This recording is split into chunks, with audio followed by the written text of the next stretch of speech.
je commence le cours en faisant juste une petite incursion dans le cours précédent, hein, où c'était musique et cosmos, le rapport aux étoiles dans l'histoire, etc. Et il me manquait, il y avait un petit chaînon manquant. J'avais dit, je vous le fais écouter quand même, parce que... et le chaînon manquant, c'est un album qui est sorti en 1999,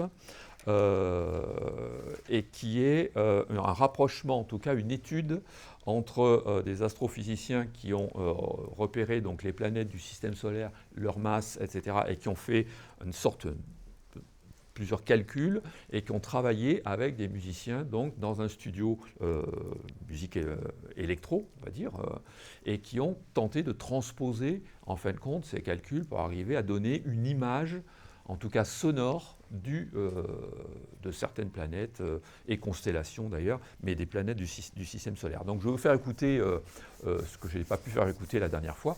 Donc voici, donc c'est cet album qui s'appelle Le Chant des étoiles, voilà, qui est sorti en 99 et qui est résumé ainsi, hein, c'était le but du cours de la dernière fois. Depuis toujours dans l'imaginaire des hommes, la nuit étoilée recèle une musique mystérieuse, harmonie des sphères, symphonie céleste, épanouie dans le silence de l'espace sidéral. Voilà, donc voilà, une sorte de traduction. Et donc je vais vous faire écouter un petit bout du Soleil. Voilà, traduction du Soleil.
Petit extrait, mais qui vous donne tout de suite la dimension, en tout cas statique, contemplative, du son.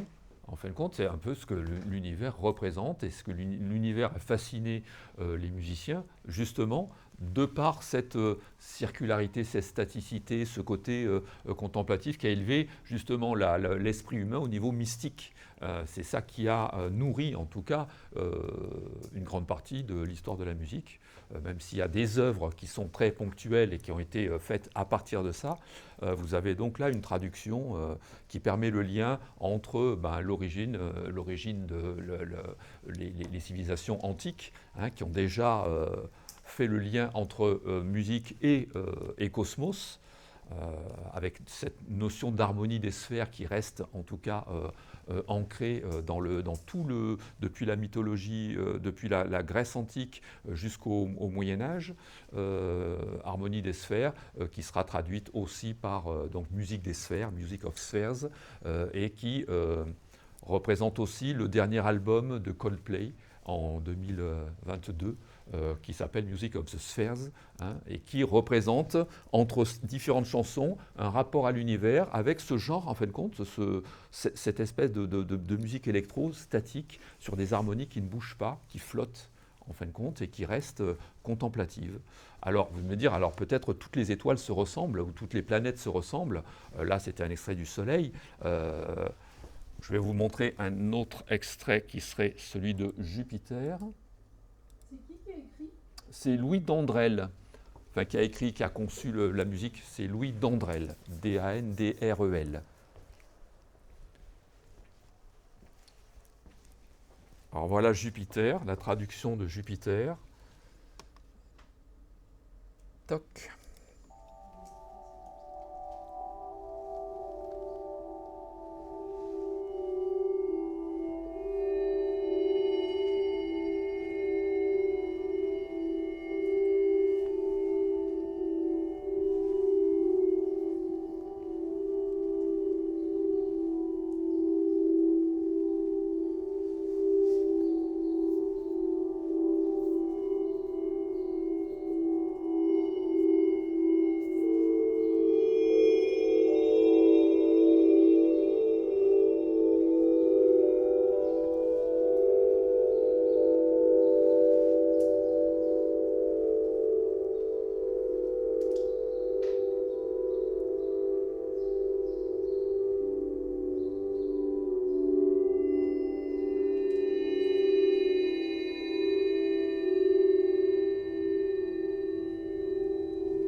Voilà, voilà. Nous flottons dans l'espace. Alors là, avec un son plus aigu, presque plus mélodique, qui fait penser aux musiques répétitives, hein, n'est-ce pas, hein, ouais. On a cette espèce de ces trois notes.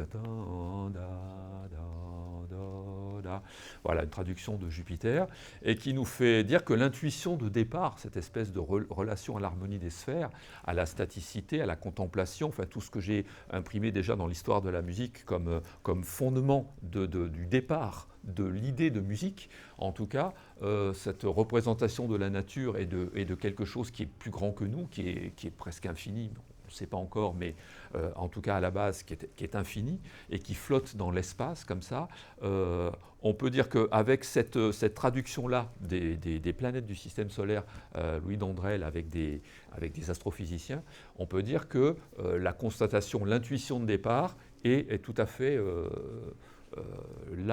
concrétisée par le fait que, en fin de compte, l'univers est réellement modal. C'est-à-dire que vous avez une staticité, vous avez une certaine gamme dans laquelle chaque planète peut évoluer avec une certaine forme de répétition, justement, de cycle. Hein, la circularité, les ellipses que parcourent les planètes, etc. Et nous avons donc, dès le départ, la musique étant modale aussi quasiment à 100% dans le monde entier. Maintenant, avec la musique tonale qui est arrivée au XVIe siècle, on est passé à 95% de la musique du monde qui reste modale, c'est-à-dire que cette illustration et cette intuition, eh bien, elle est reliée. Nous sommes reliés donc au cosmos, qu'on le veuille ou non, par cette fascination qu'il y a de constater autour de nous un univers infini. Voilà, donc c'était le petit chaînon manquant qui permettait de passer des planètes de Gustav Holst de 1917 au Interstellar Space de John Coltrane en 1967, en passant par, vous avez découvert Sun Ra, hein, le jazz de Sun Ra avec ce côté presque extraterrestre, ces habits qu'ils ont, et ce côté entre free jazz et jazz classique, enfin tout se mélange, et le Sirius de Stockhausen, venant d'une autre planète, donc les années 70, hein, tout ça. Vous avez donc ce chant des étoiles qui amène les musiques des sphères de Coldplay, donc de 2022. Donc on y est encore, nous y sommes. Hein, on boucle la boucle. Voilà. Donc ça, c'est la fin du dernier cours.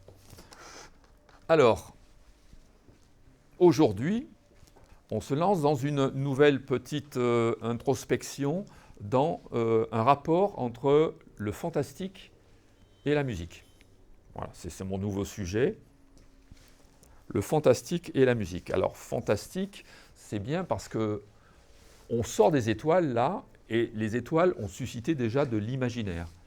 Mais le fantastique, c'est vrai que l'étymologie du mot fantastique, donc, qui vient de fantastikos au niveau grec, fantasticus au niveau latin, veut dire donc qui interroge l'imaginaire, qui éveille l'imaginaire, qui concerne l'imaginaire, tout ce qui est irréel, tout ce qui est surnaturel, etc. etc.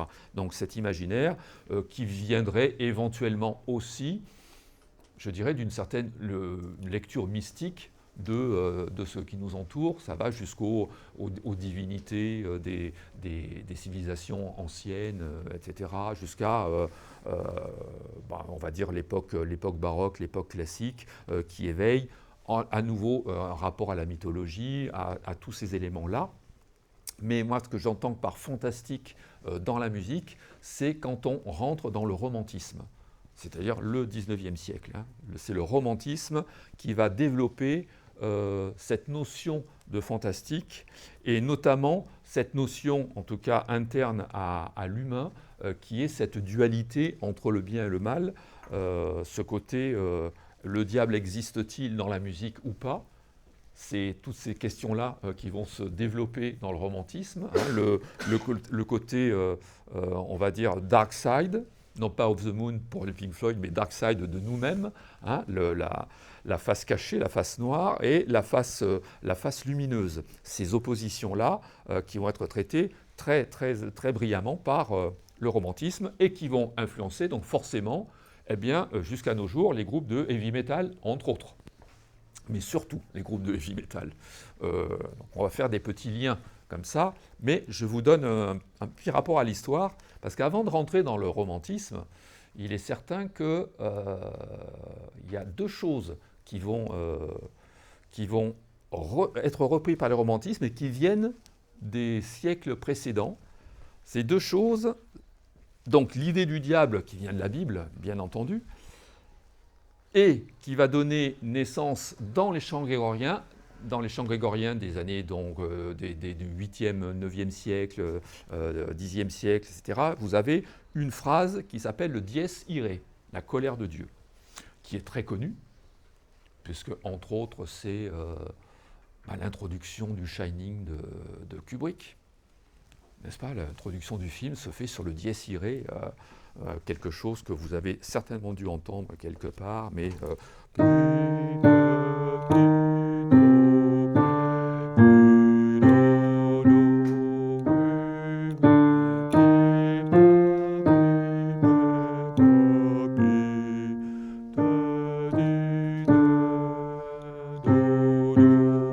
alors, le dies irae va rester comme ça dans les mémoires historiques des compositeurs.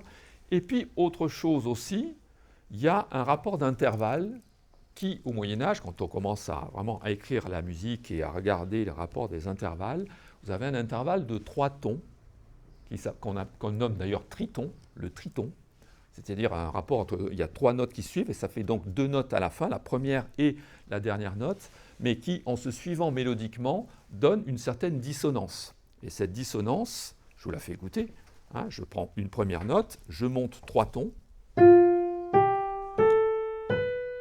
Voilà, ça crée une dissonance.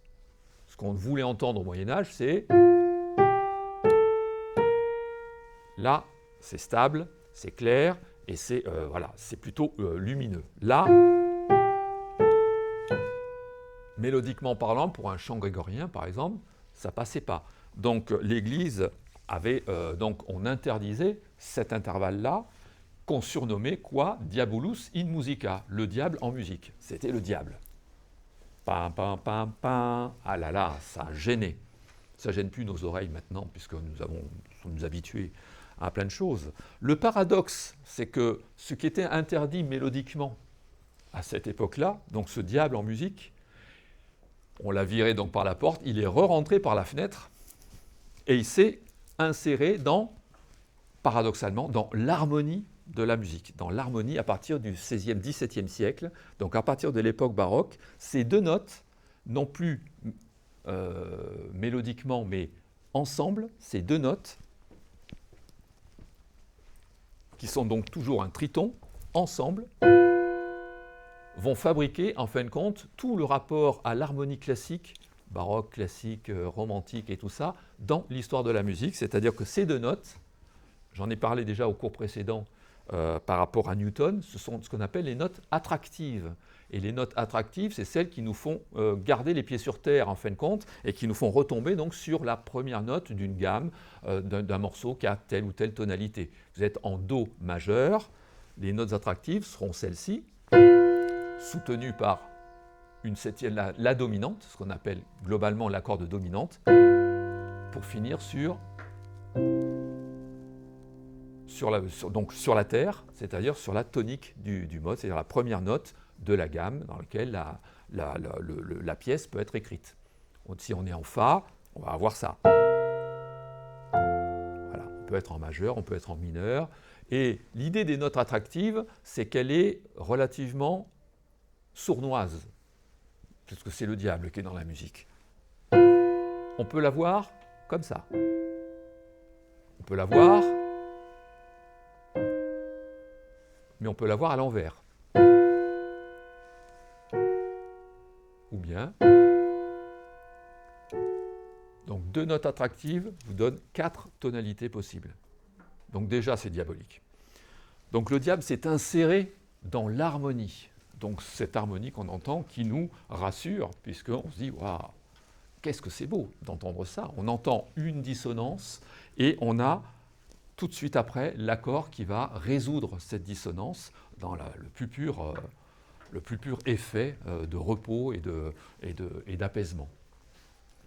Voilà, on en est là. Donc on a ce triton d'un côté, on a ce dies irae de l'autre, et puis après on a l'imaginaire des musiciens du XIXe siècle. Alors pour commencer, je ne vais pas parler musique, je vais parler littérature.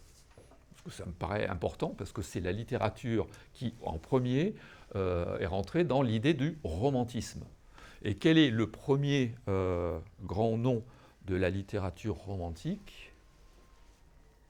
Alors, sachant que, je vous dirige légèrement, c'est une question, je ne resterai pas trop longtemps sur la question, mais je vous dirige quand même sur le romantisme est né quand même plutôt dans l'Europe du Nord. Le romantisme n'est pas italien, n'est pas espagnol, n'est pas... Ben voilà, merci Véronique. Goethe. Alors Goethe, hein, G-O-E-T-H-E, en Goethe, qui est né, lui, en 1749. 1749, donc en Allemagne, hein, c'est bien un Allemand. 1749, vous avez, quand il est né, Haydn, qui est le père du classicisme, quelque part, à 17 ans. Voilà, c'est déjà pour le situer. Donc lui, il va amener le romantisme. Vous voyez, comme quoi les éléments se chevauchent à peu d'années près, des fois, dans l'histoire. Et Goethe va être une des grandes figures de la littérature allemande. Viendront après des gens comme Schiller, hein, que Beethoven prend dans la 9e symphonie, hein, Schiller, ou certains, Schubert par exemple, prend aussi des textes de Schiller pour les mettre en musique. Donc Schiller qui est un peu plus, lui il est 10 ans après, hein, Goethe. Et puis vous avez Walter Scott, l'Écossais, qui est aussi un des grands noms de la littérature, on va dire, romantique. Et c'est quand même Goethe qui va inaugurer le romantisme et qui va écrire un jour peut-être un des chefs-d'œuvre de la littérature allemande, tout style confondu, tout genre confondu, qui est son Faust. Le Faust de Goethe est une donnée absolument incontournable de l'histoire. Et il écrit ce Faust, enfin il en fait 2 versions. La première fois qu'il écrit le Faust, on est en 1808. Donc il a déjà un âge plus avancé, hein, bien entendu. Hein, il a 59 ans quand il écrit le Faust. Et puis, il mourra en 1832 en faisant une deuxième version. En tout cas, il mettra en 1832, il y aura une deuxième version de son Faust, mais la première version suffit à faire mouche quand même, de toute façon. Alors, pour situer aussi 1808, on est en 1808, et le Faust donc est écrit et est publié. 1808, c'est l'année où Beethoven, par exemple, va créer sa 5e symphonie. C'est la 5e symphonie de Beethoven, symphonie du destin. Pam, pam, pam, pam. Eh oui. Donc voilà, ça vous situe un peu. Et la plupart des musiciens dits romantiques, en 1808, ne sont pas encore nés. Puisqu'on va avoir 1809, Mendelssohn, 1810, on aura Schumann, on aura Chopin, 1811, on aura Liszt, 1813, on aura Wagner, bon, on aura tout le staff justement du romantisme allemand musical qui va apparaître juste un peu après. Donc il y a le premier lien qui va se passer va être avec un musicien français qui va être un des pionniers justement du romantisme. Et qui est ce musicien français pionnier du romantisme? Alors c'est la deuxième question du jour. Qui est né quand Victor Hugo avait 1 an. Donc il est né en 1803. Et ben voilà, mais Véronique est très en forme aujourd'hui. Berlioz, Hector Berlioz. Hector Berlioz est une des grandes figures du romantisme français, mais maintenant international, même s'il a eu du mal à se faire connaître et respecter dans sa propre vie. Il est né en 1803, il est mort en 1869, et en fin de compte, il a été réellement, on va dire, reconnu qu'un siècle après sa mort, à peu près. 1969-70, pour dire, ah oui, mais au fait, on a un bon musicien en France, un bon compositeur, c'est peut-être pas mal de le remettre un petit peu au goût du jour. Berlioz, il va tomber sur le Faust de Goethe, déjà. Et en 1828, il va écrire un oratorio. Donc vous savez ce qu'est un oratorio? Bon, un oratorio, c'est un opéra sans mise en scène, si vous voulez. Il y a de l'orchestre, des chœurs et des chanteurs, mais c'est une représentation de concert. Voilà. Maintenant, il est de bon ton, dans notre époque contemporaine, de mettre en scène les oratorios. Ça peut arriver. J'ai vu une mise en scène du Messie de Handel, qui n'est pas un opéra, mais un oratorio. On peut le mettre en scène, on peut très bien. Donc ça peut, l'oratorio, étant donné qu'il y a un livret, qu'il y a du chant, qu'il y a quand même, ça raconte quelque chose, peut être mis en scène. Donc ça reste un oratorio, puisque ce n'est pas pensé en termes d'opéra réellement. C'est toujours un peu ambigu. Hein. Donc, maintenant qu'il y a une mise en scène, tu peux dire, l'oratorio, c'est quand même un opéra en puissance, quoi. Parce que l'opéra nécessite, dès le départ, la notion d'une mise en scène. Mais tu as raison de dire, c'est plus un oratorio. Mais à la base, c'en est un, puisque ça a été écrit et pensé comme ça. Alors, Berlioz est tellement bien reconnu, parce que 1828, ça veut dire qu'il a écrit cette pièce-là, qui dure plus de 2 heures d'ailleurs, il a 25 ans. Et la puissance du personnage, quand même, assez important. Mais il est tellement bien reconnu que son oratorio sera créé pour la première fois qu'en 1846. On dit, il faut le temps au temps. Hein, donc, il a attendu 18 ans pour que son oratorio apparaisse, donc à Paris, soit créé réellement. Et cet oratorio s'appelle La damnation de Faust. Première incursion dans ce romantisme et ce diable hein, qui est Faust. Y penser. Alors, je vais vous donner un petit extrait, hein, bien entendu, de cette damnation de Faust. Un petit peu vers la fin, là, au bout d'1h30.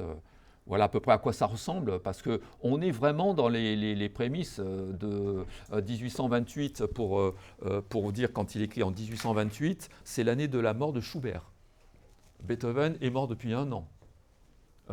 Et là, donc, Berlioz écrit cette damnation de Faust, donc 20 ans après l'écriture de Goethe. Hein, voilà, ça situe un peu l'ensemble des éléments de l'histoire. Voilà un petit extrait donc, du Faust de Goethe. Vous voyez quand même que ça a une allure, ce que tu disais tout à l'heure, c'est une allure d'opéra quand même, parce qu'un oratorio est un opéra, on va dire, à écouter. Voilà.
bon, je vais l'arrêter là, ça démarre mal.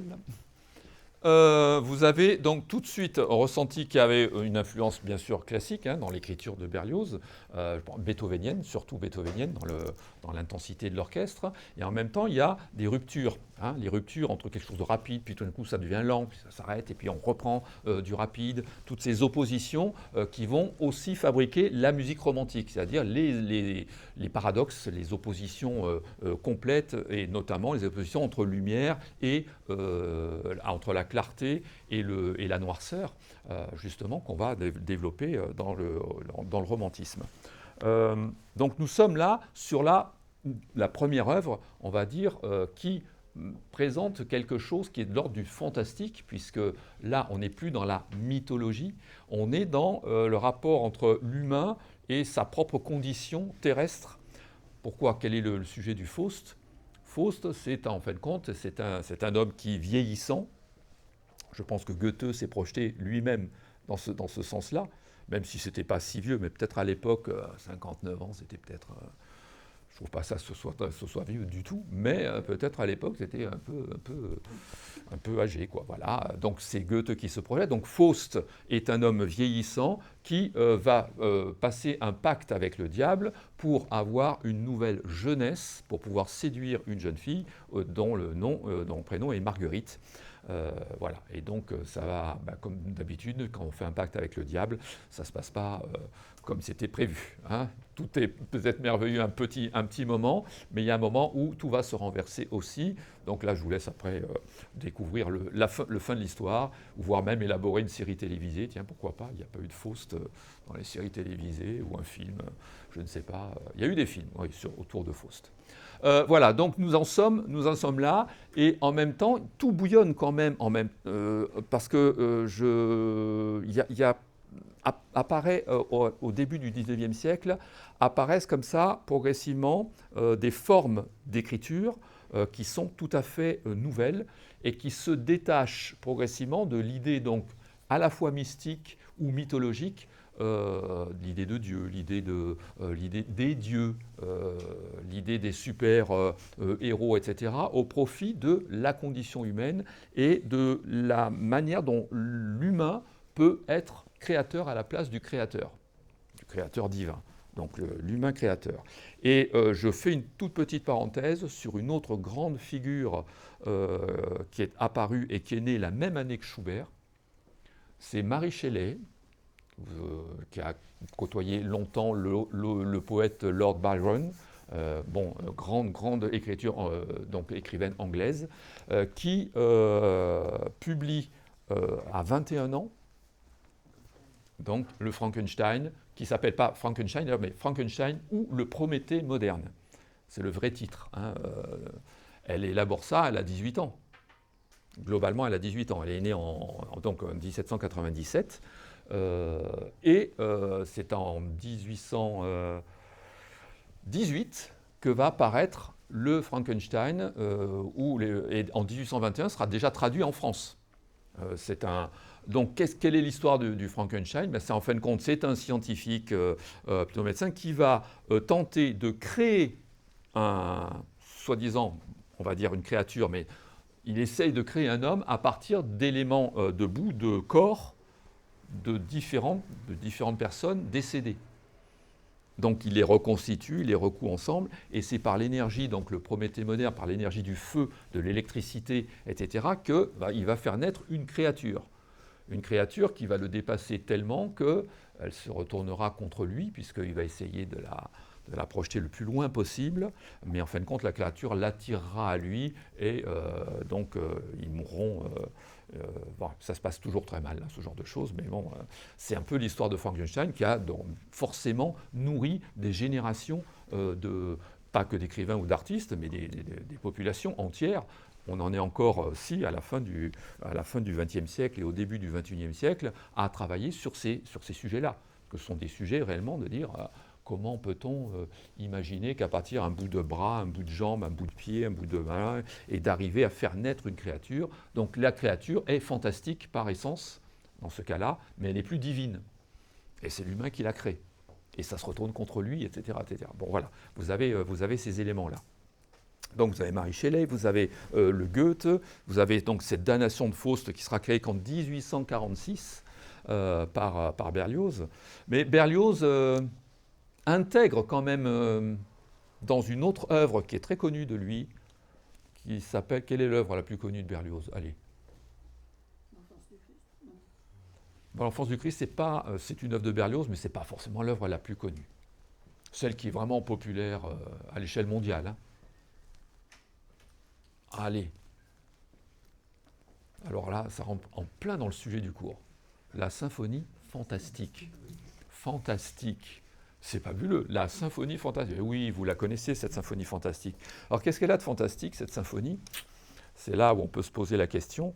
Berlioz, c'est vraiment le romantique à souhait. C'est celui qui se met en avant, donc qui est créateur à la place du créateur, etc.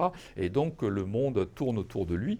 Il est le centre du monde, quelque part, en tant que compositeur, que créateur, il élabore donc des œuvres. Et c'est son propre amour, et c'est là qu'on rentre dans le romantisme aussi, c'est l'amour pour une femme qui va faire naître la symphonie fantastique. Alors, je fais un petit résumé En 1827, à Paris, il assiste à une pièce de théâtre, donc du Shakespeare, dans laquelle une certaine Harriet Smithson, qui est une actrice irlandaise, joue.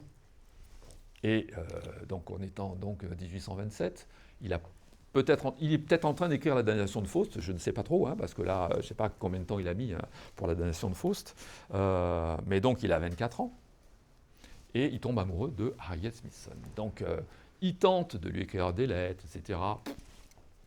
Aucune réponse, rien, calme plat, qui me parle? Vous voyez, c'était un peu comme ça.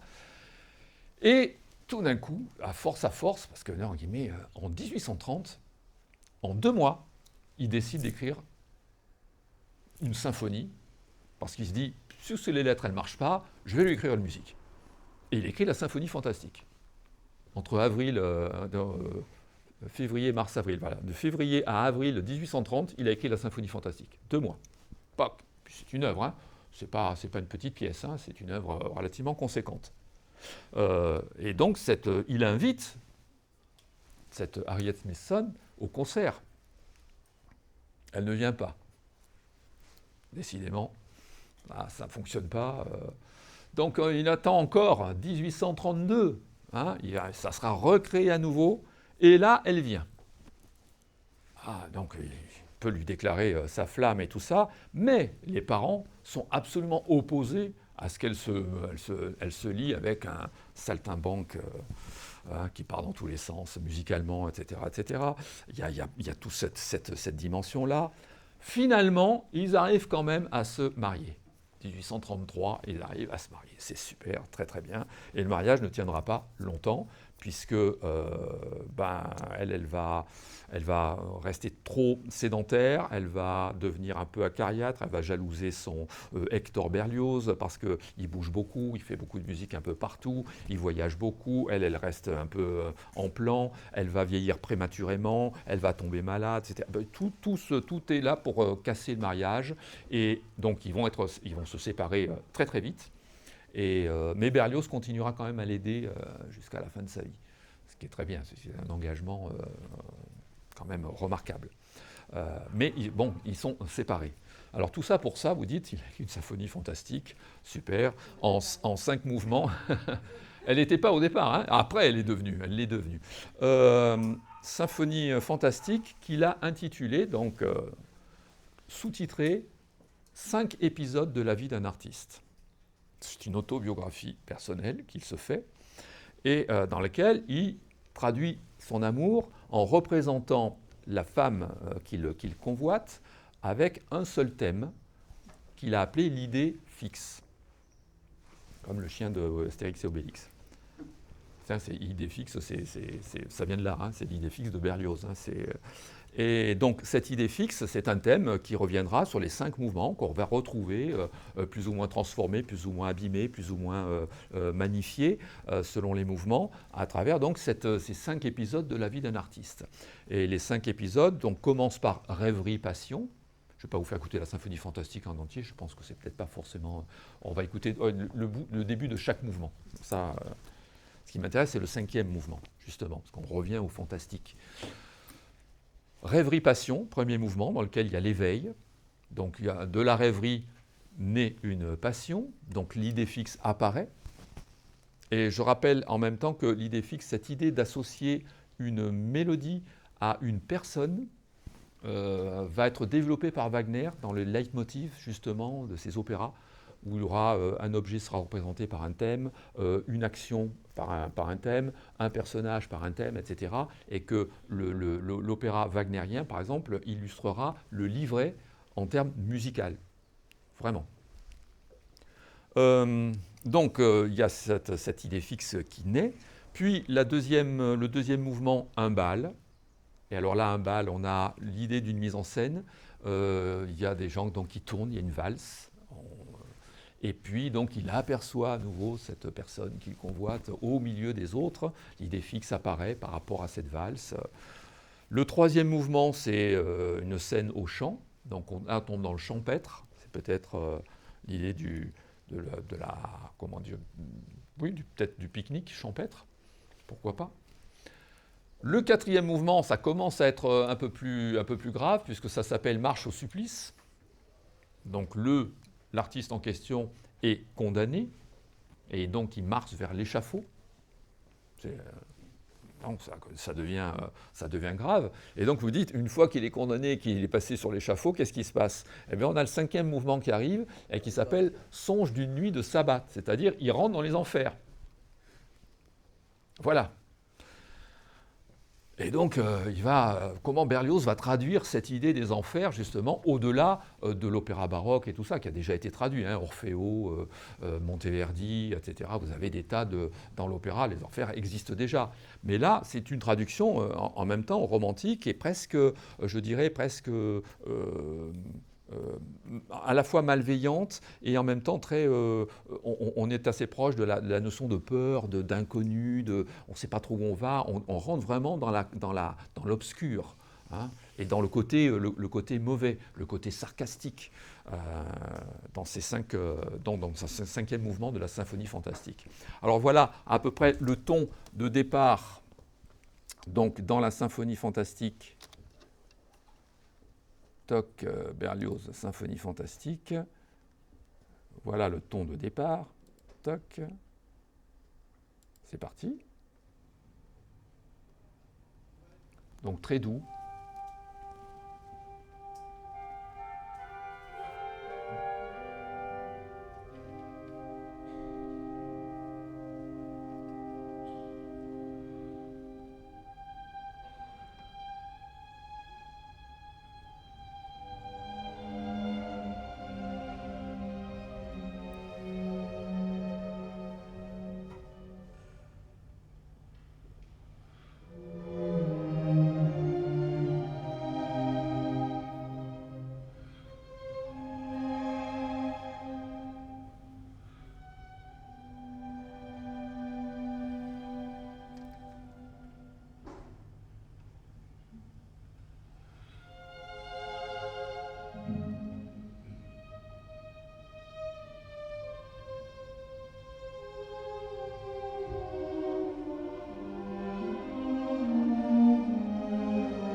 Etc. Alors, au bout de quelques minutes, c'est-à-dire, je crois que c'est au bout de 6 ou 7 minutes qu'apparaît cette fameuse idée fixe.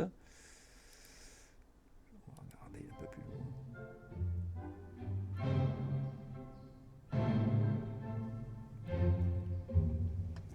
On va écouter quand même le thème. Là, c'est ce thème.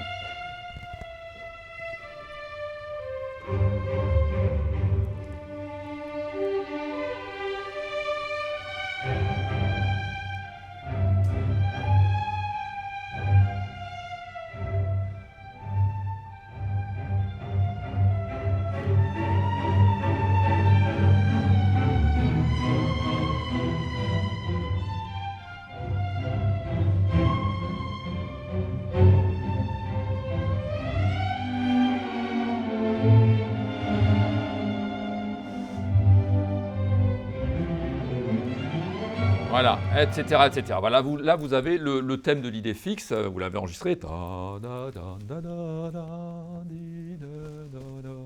Voilà, donc ça, c'est la représentation de l'idéal féminin du côté Berlioz. Et donc là, on va le retrouver donc avec le bal, donc un bal. Et bien entendu, un bal, c'est forcément la valse. Je reviendrai aussi sur la notion de valse, parce que cette valse tournoyante et tout ça peut devenir aussi, chez d'autres compositeurs, relativement diabolique aussi, la valse. Ce côté 3 temps qui tourne sur lui-même. Voici le début du deuxième mouvement.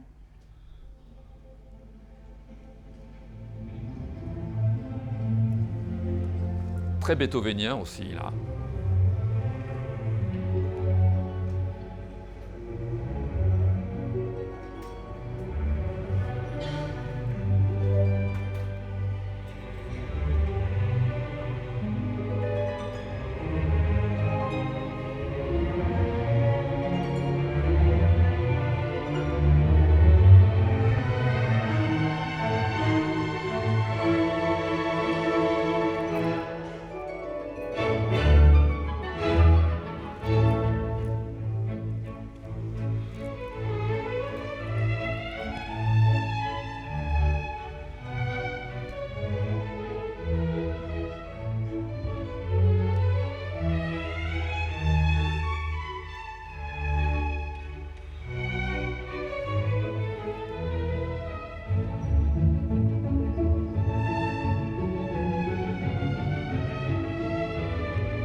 L'idée fixe qui revient.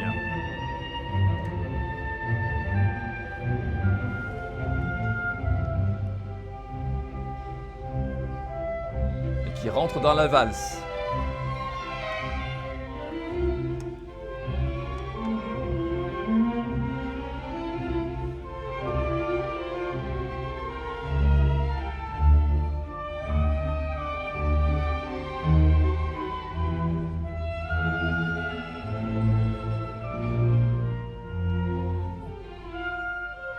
Bon, etc. Je vais vous montrer le début de la scène au chant, donc qui est donc très champêtre comme musique, bien entendu, forcément.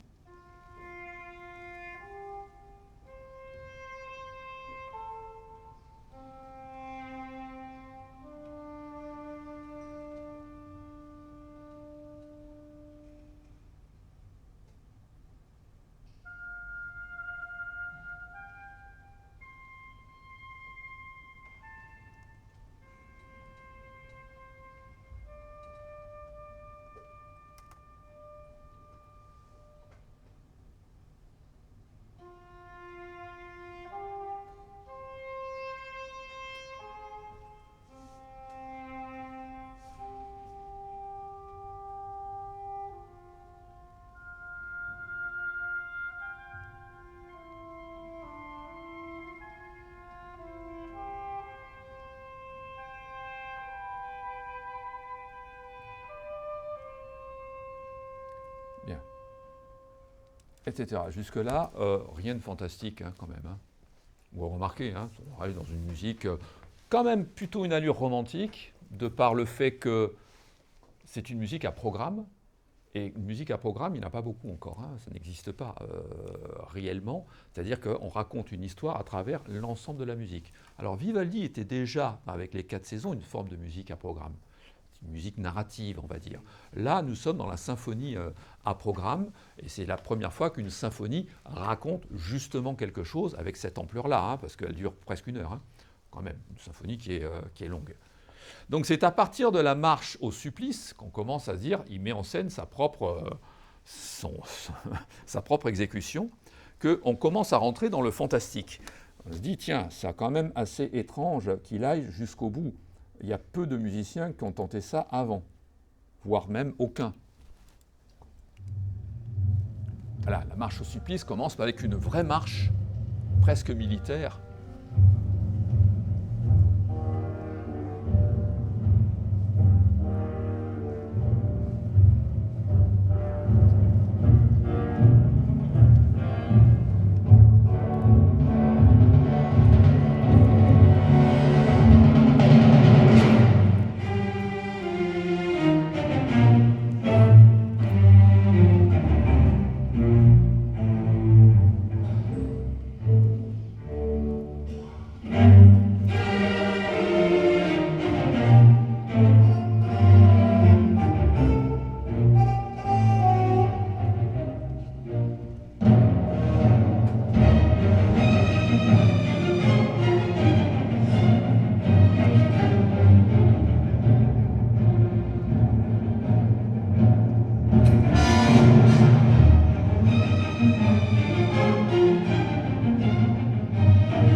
Voilà, vous voyez qu'en plus il y a une armada d'instruments avant, vous avez remarqué, hein, les bassons sont 4, les cuivres ils sont là, ça s'étale pour donner du souffle à l'orchestre.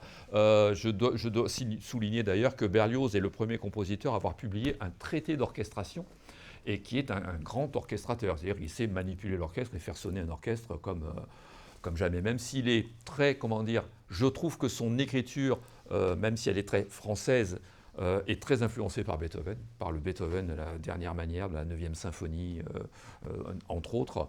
Il y a quand même quelque chose qui est de l'ordre du Beethoven qui influence quand même tout le 19e siècle, entre autres. Et donc Berlioz est dans cette mouvance-là, mais avec une personnalité encore différente au niveau et de l'orchestre et des intentions. Alors, cette marche au supplice se termine, alors je ne sais pas si je l'ai,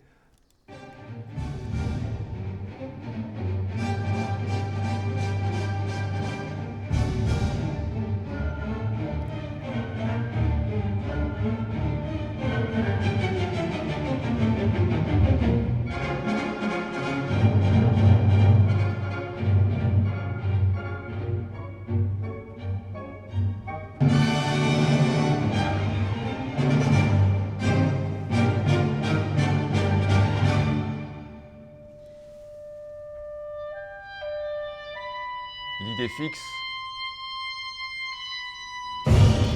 et il tombe. Voilà. Voilà, et là c'est la fin, là il meurt. Mais juste avant de mourir, il y a l'idée fixe qui arrive, juste le début. Vous avez vu le truc, et pom, il y a l'échafaud qui arrive. Et donc là, il y a la fanfare triomphante qui dit, ça y est, on l'a eu, celui-là, on l'a eu, cet artiste-là maudit, bien entendu, on a réussi à le détruire.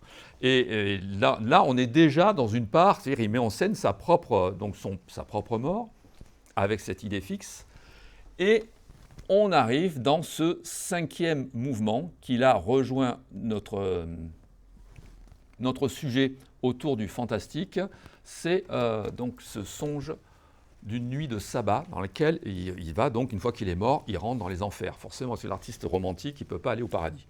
A priori, il rentre dans les enfers. Parce que voilà, cette dualité, ce tourment, toutes ces tracasseries qu'il se donne ne peuvent être que vouées aux enfers. Et que se passe-t-il? Comment il va traduire les enfers? Eh bien, vous allez écouter déjà au départ l'ambiance. On est presque dans c'est presque comme dans un thriller, dans une musique de film. entrer dans quelque chose qui est suspendu, qui essaye comment dire, de donner des effets mystérieux, des effets surprenants, des choses qui vous permettent d'être dans une réelle instabilité, parce que c'est à peu près normal, c'est ce qu'il faut. On n'est pas du tout dans le calme et dans la bonne humeur, on est dans autre chose, et là on rentre dans ce côté fantastique. Rendez compte, 1830. Hein.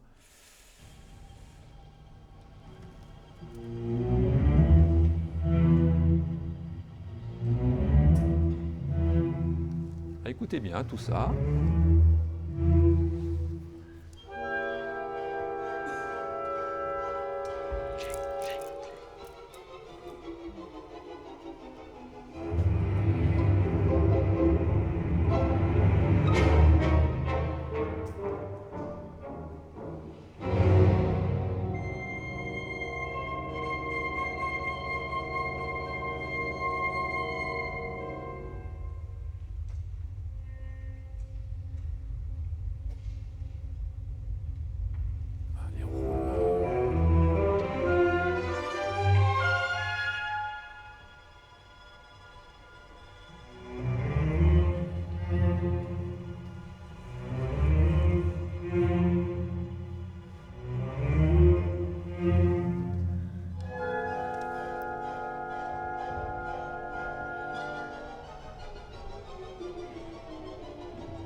Vous avez remarqué là? Vous avez reconnu l'idée fixe qui revient? Mais complètement abîmé, plap, plap, plap, plap, plap, plap, plap, avec plein de petites appoggiatures. En fin de compte, c'est les petits démons là qui sont dans les enfers et qui se moquent carrément du truc. Ils disent tiens, c'est ton idée fixe. Voilà ce qu'on en fait. On fait une petite danse comme ça, on te danse sur la tête, quoi. C'est un peu ça. Il y a cette idée de cassure. Et vous avez vu les effets, c'est une modernité. En 1830, les effets de l'orchestre, etc. Vous êtes dans les roulements profonds, les effets de surgissement, les trémolos, des drôles de phrases d'ailleurs hein, qui s'enchaînent ou chromatiquement par demi-ton, etc. Il y a tout qui rebondit d'une manière tout à fait justement imprévisible et donc créant de l'instabilité. Et on va arriver à un moment où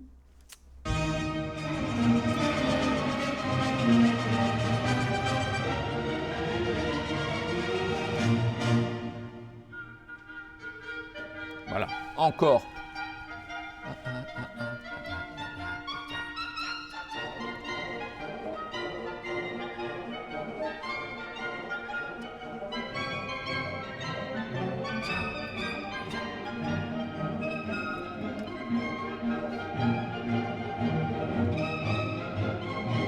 Ça devient criard et sarcastique là. Hein.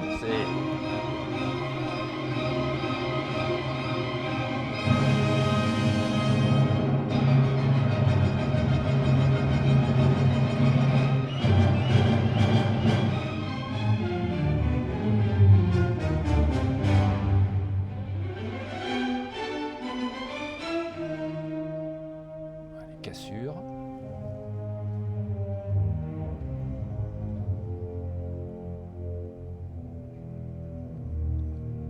Le chef d'orchestre le vit pleinement.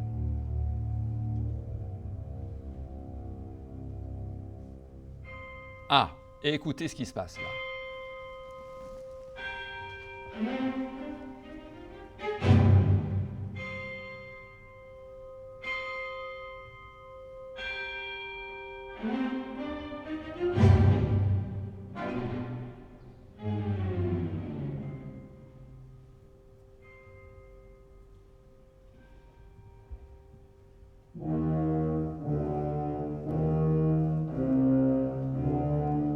Le dies irae.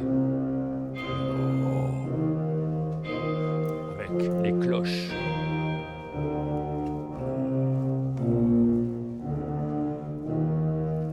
Et voilà ce qu'il va en faire. 2 fois plus vite.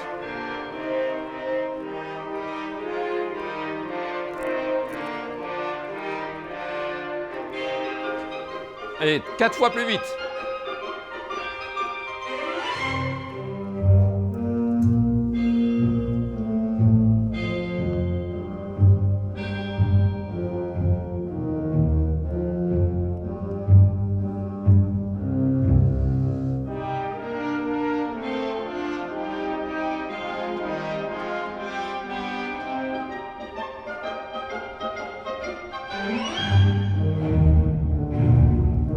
Avec ces contre-coups là.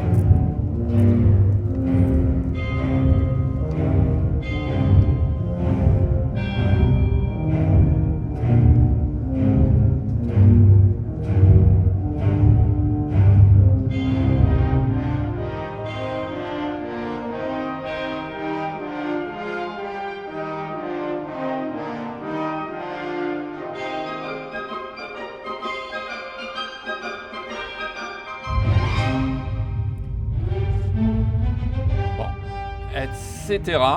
Là, vous avez donc un large exemple de la mise en scène berliozienne, parce que là, c'est une mise en scène de l'orchestre, hein, vous avez tout, hein, ce dies irae qui est pris d'ailleurs au départ de manière, je dirais presque sérieuse, avec ces cloches tubulaires qui viennent résonner, et puis qui progressivement se doublent, et puis se multiplient en étant abîmés comme l'idée fixe.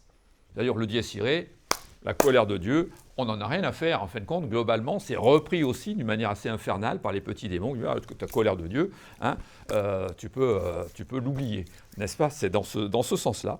Et là, Berlioz met en scène une musique qui est proprement, pour le coup, fantastique. Dans le cas, on n'a jamais entendu ça auparavant, cette espèce de mise en scène. Même chez Beethoven, on l'a pas, ça. On n'a pas cette mise en scène. On a des ruptures, on est vraiment quelque chose qui raconte pleinement un élément qui pourrait être presque cinématographique, hein, pour le coup, hein, dans ce sens-là. Là, voilà où on en est donc en 1830, donc, avec Berlioz. Et donc pour illustrer maintenant le fait que ça commence à influencer des personnes de notre époque, tout cela, parce que, bon, forcément, le côté fantastique, le côté diabolique, le côté infernal, etc., vous avez donc des groupes de heavy metal qui vont peut-être reprendre, non pas la symphonie fantastique en entier, parce qu'elle n'est pas entièrement fantastique, mais ce 5e mouvement de la symphonie, avec guitare électrique, etc. Et donc, je vous fais donc là, on saute carrément à notre époque, et vous allez avoir une vision, on va dire, transformé de ce 5e mouvement de la symphonie fantastique de Berlioz, avec Dream of a Witcher, voilà, c'est ça, metal version, un arrangement de Tristan Collinsworth. Quelle était la question? Je sais pas, où la remarque? C'est quoi? C'est 200 ans après, c'est ça? Ouais, c'est ça, enfin à peu près, presque, parce que la symphonie fantastique va avoir ses 200 ans en 2030, quoi. Voilà, c'est ça.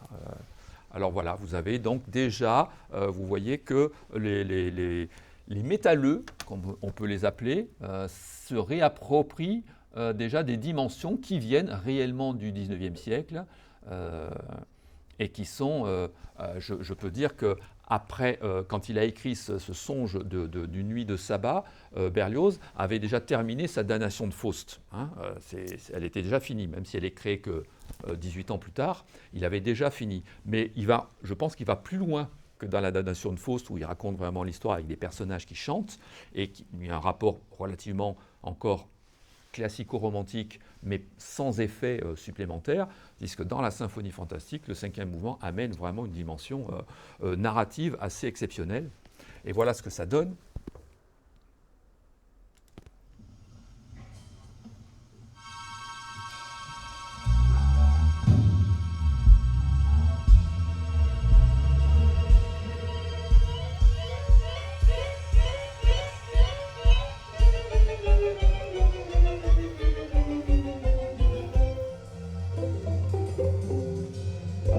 Il y a un orchestre quand même, hein.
avance un peu.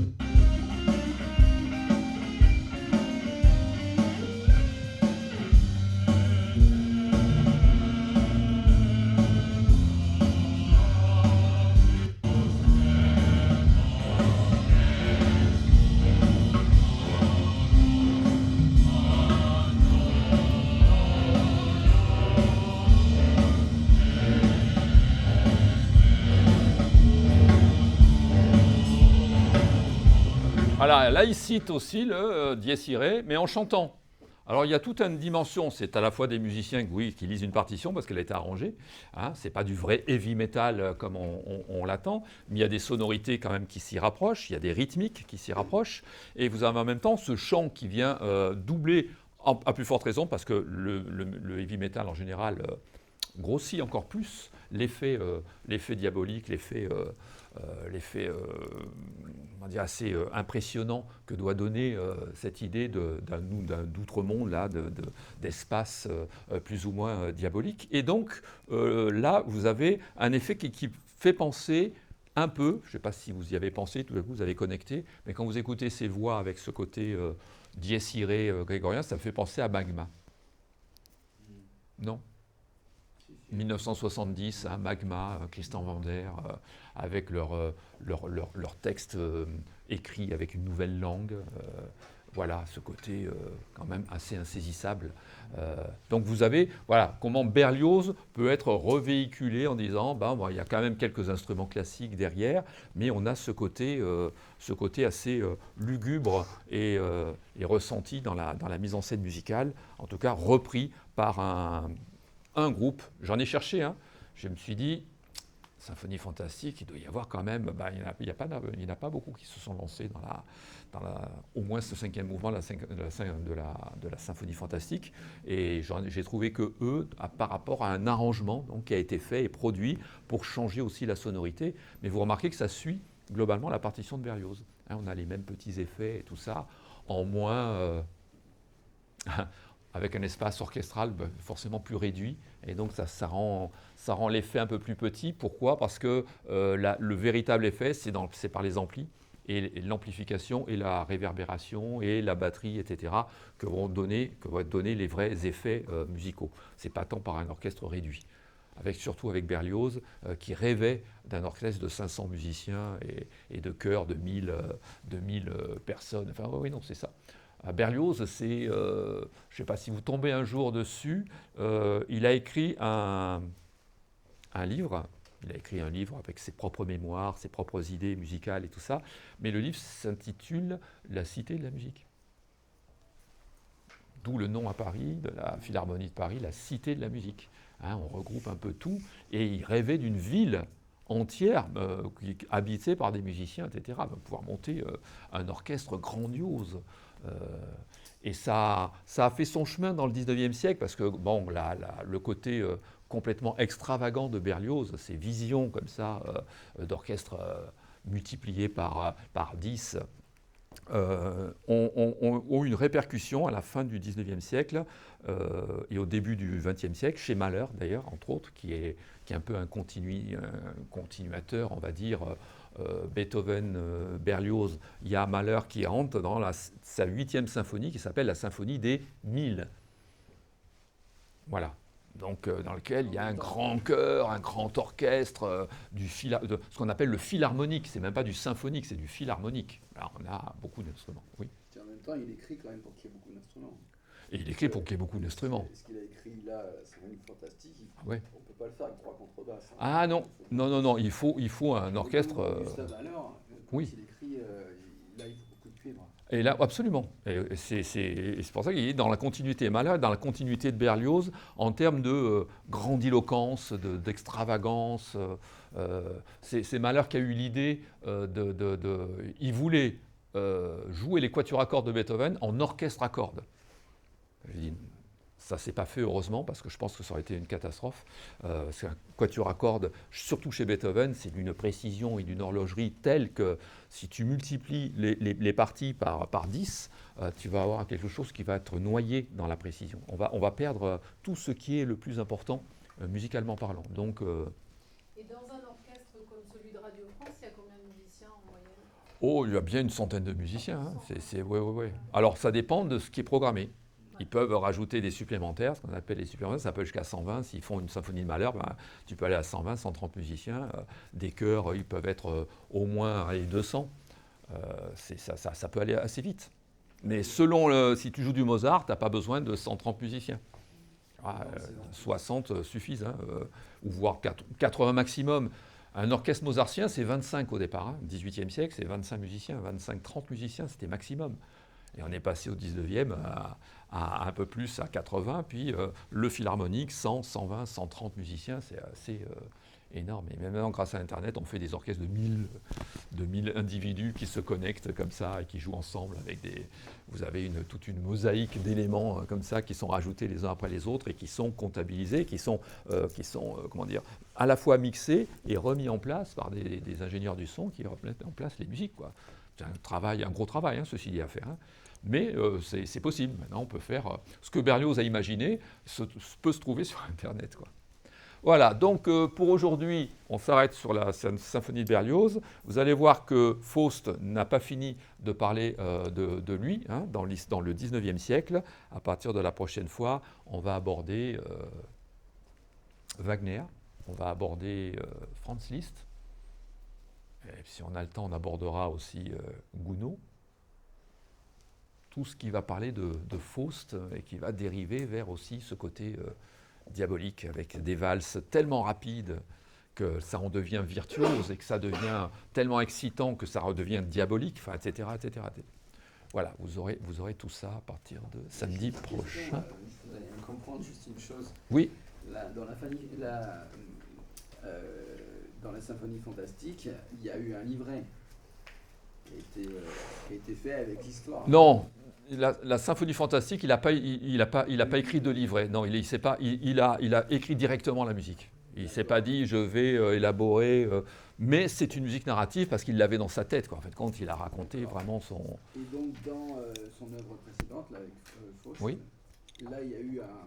Oui, il s'est basé sur le Faust de Goethe, le Faust de 1808. Et ce que je voudrais comprendre, c'est est-ce qu'il travaille sur l'histoire, il crée la musique à partir de cette histoire. Donc, est-ce qu'il d'abord il écrit cette histoire en quelque sorte, parce que bien il l'a écrit de sa façon. Oui. D'accord. Et les chants, est-ce qu'il considère que c'est un instrument ou est-ce qu'on considère que c'est un livre? Ah non, c'est vraiment, en fin de compte, les chants sont vraiment des airs, puisque ce sont les paroles qui sont dans l'écriture de Goethe. En fin de compte, ce sont les personnages hein, qui parlent, qui sont appropriés. Vous les avez entendus en français en plus. Oui. Alors qu'il y a une traduction. Après, il a pris des paroles qui sont importantes dans le but de l'histoire. Et après, c'est enrobé par la musique. Mais au départ, c'est quand même des airs comme un opéra. C'est-à-dire, tu as le texte qui est là et il met en scène les mots avec la musique. C'est pas le contraire, en fin de compte.